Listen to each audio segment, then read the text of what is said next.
Prime Minister Lee Hsien Loong says that the government will always do its best to uplift low-wage workers and help them to earn more.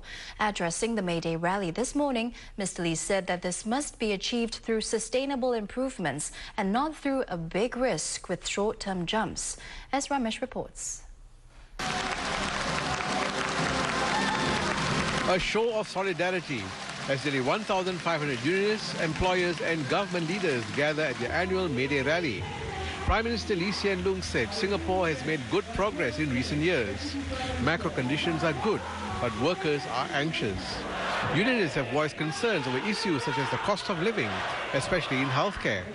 The plight of low-wage workers is also on their minds, as discussions take on a new complexion after the former chairman of the National Wages Council floated an idea to drastically push up the wages of low-wage workers.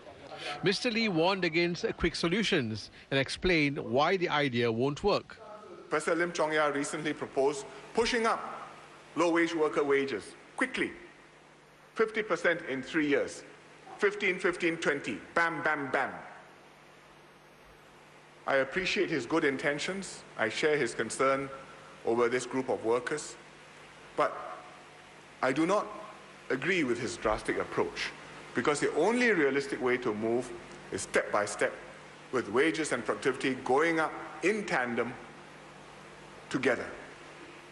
As fast as we can, but as fast as is possible.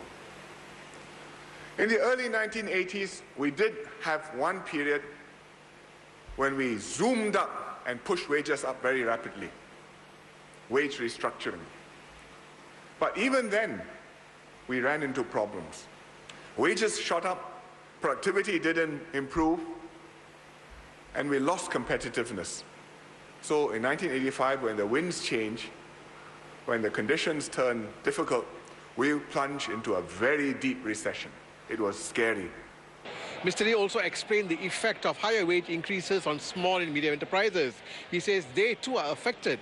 That's because they employ many low-wage workers. As a result, they may end up passing on the cost to consumers. The Prime Minister says low-wage workers will end up worse off if wages go up sharply and are not matched by improvements in productivity.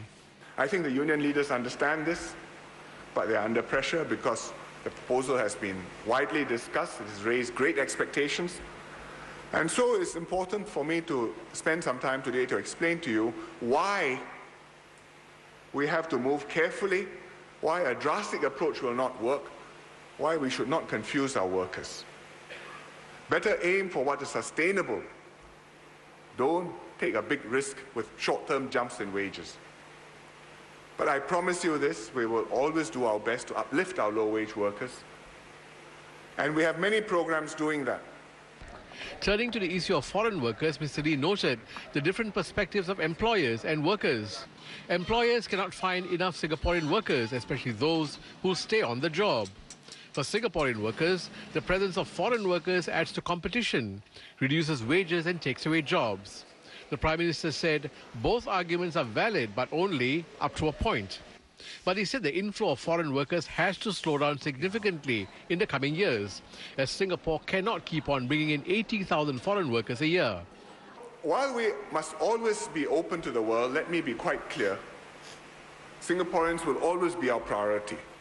This is the purpose of all our policies, including on foreign workers or talent. We are trying to seek the maximum advantage for Singapore and for Singaporeans. Mr. Lee's challenge to the tripartite partners makes Singapore the first choice of investments and talent and ensure that citizens enjoy better jobs, better pay and better lives.